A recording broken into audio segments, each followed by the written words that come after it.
Hi guys, this is Dr. G here, and in this particular video we will talk about cycloalkanes. And please note that in a previous video I have already started discussing about alkanes. So if you haven't watched that video, I highly recommend you to go and watch that video before reviewing this video. So basically, cycloalkanes are known as cyclic alkanes. That means they have a ring into their structure, and basically every ring that you have is going to cost you two hydrogens. Okay, so that is why we say have two fewer hydrogens or hydrogen atoms than the open chair form. Okay, so one ring, if you have a ring in your system, in your structure, you are going to have two less hydrogens. Okay, so you already know the general chemical formula for alkanes. Okay, the general chemical formula for alkanes is CnH2n plus 2. Okay, but for rings, okay, if you have one ring, okay, the general chemical formula will be CnH2n. H2n. Okay, so basically a ring will cost you two hydrogens in the chemical formula. As an example, you know that propane has a chemical formula C3H8. Okay, and here is the propane structure CH3, CH2, CH3. And if you have a cycle or a ring with three carbons, okay, and it will have a structure like this, CH2, CH2, CH2 connected by a ring. So basically the skeletal structure will be a triangle. Okay, the skeletal structure will look like this. Okay, and if you count the number of hydrogens, it is six hydrogens. Okay, so propane had 8 hydrogens, but when you introduce a ring or a cycle into propane, it becomes cyclopropane, and then it will have two less hydrogens. That is why you have 6 hydrogens in cyclopropane. And of course, when you are naming cycloalkanes, we simply use the prefix cyclo in front of the name. So 3 carbon open chain alkane is propane, and 3 carbon ring structure is known as cyclopropane. Okay, very straightforward.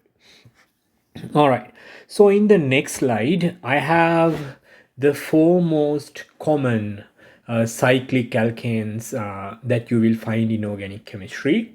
Of course, the simplest cycloalkane is going to be cyclopropane. This will be the simplest cyclic alkane.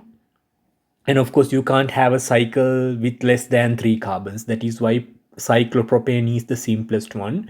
And here is the condensed chemical formula. As you can see, each carbon has 2 carbon-carbon bonds, and then carbon needs 4 bonds. So if you already have 2 carbon-carbon bonds, 4 minus 2 is 2. So 2 hydrogens. So each carbon has 2 hydrogens. Each carbon has 2 hydrogens, and the skeletal formula simply looks like this. Now you know how to draw skeletal formulas. We don't write carbon labels, hydrogen labels, or carbon hydrogen bonds. The only thing that is present in alkane skeletal formulas are the carbon carbon single bonds. Okay. All right, so as I mentioned earlier, when you have a ring, it is going to have two less hydrogens, so they are not saturated. Okay, saturated. So whenever you have a ring or a cycle, the chemical compound is not going to be saturated. Okay, so in order to be saturated, you have to have single carbon carbon bonds, as well as you should not have any rings, right? So cycloalkanes have rings, so they are not considered saturated, or in other words, they don't have the maximum amount of hydrogens possible for a given number of carbons. Okay, so as you can see, for 4 carbons right here, 4 carbon open chain alkane is known as butane, but this is a cycle, so we call it cyclobutane, and the chemical formula will be C4H8. Okay, C4H8. Next, we have cyclopentane, the 5 carbon cycloalkane. Cyclopentane has a chemical formula C5H10. Okay, and the 6 carbon cyclohexane is actually the most common cycloalkane. Okay, the 6 carbon cycloalkane is known as cyclohexane.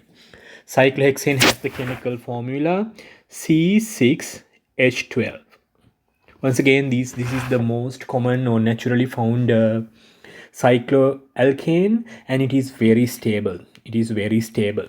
Okay, and all the skeletal formulas for these cycloalkanes are given at the bottom. Okay, so cyclohexane looks like a hexagon. Okay, it's usually you when you write or draw the skeletal formula, you write a hexagon. Okay, so that is cyclohexane. Let me ask you a question.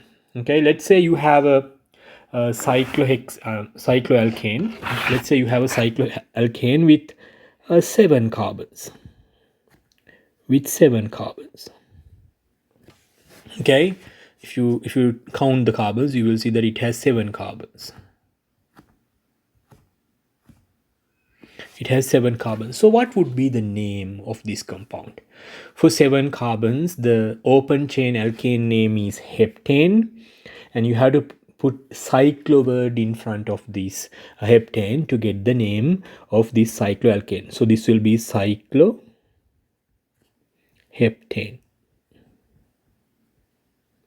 Cycloheptane. Okay, and what would be the chemical formula? It has 7 carbons. Okay, for 7 carbons you can have a maximum of 14 hydrogens. You can have a maximum of 14 hydrogens, but the problem is each ring takes up 2 hydrogens, so you will only have 14 minus 2, which is sorry, for 7 carbons you can have maximum of 16 hydrogens. I'm sorry, for 7 carbons you can have a maximum of 16 hydrogens. CnH2n plus 2, right? For 7 carbons you can have 16 hydrogens. 7 times 2 is 14, add 2 to it, it is 16, but the ring takes 2 hydrogens, so you will only have 14 hydrogens in this structure. So you don't have to count the hydrogens. You can simply multiply the number of carbons by 2 to get the number of hydrogens. So let me throw a curveball at you. Okay, let's say you have a cyclic compound that looks like this. Okay, all right, so how many carbons do you have in here? If you count the number of carbons, 1 2 3 4 5, so it has 5 carbons. And let me ask you this, how many hydrogens will you expect for this structure? For 5 carbons you can have a maximum of how many hydrogens? You can have 14 hydrogens. Okay, you can have 12 hydrogens. I'm sorry, you can have 12 hydrogens. 5 times 2 is 10, add 2 to it, so it will be 12. Okay, and as I mentioned earlier, each ring takes up 2 hydrogens, right? Each ring takes up 2 hydrogens. So you have 2 rings in this structure, so you have to subtract 4 hydrogens. Okay, you have to subtract 4 hydrogens. So this formula will only have how many hydrogens? It will only have 8 hydrogens, C5H10. Okay, so if you try to draw the condensed structure, you will realize that it is the correct formula. Okay, we'll start with the first ring. You have a CH2 here, and then CH. Okay, this is your cyclopropane ring, and then you have CH2, a CH2. Okay, check the carbon numbers and see if you understand it. Okay, this will be the condensed structure for it, and count the number of hydrogens. You have 2 4 5 6 7 8 hydrogens. So basically by subtracting 2 hydrogens for each ring, you can easily get the number of hydrogens without counting the hydrogens. Okay, all right, so let's get back to our lecture note. Okay, so these are the 4 simplest cycloalkanes, and you know how to name them, and of course you know how to draw their skeletal formulas.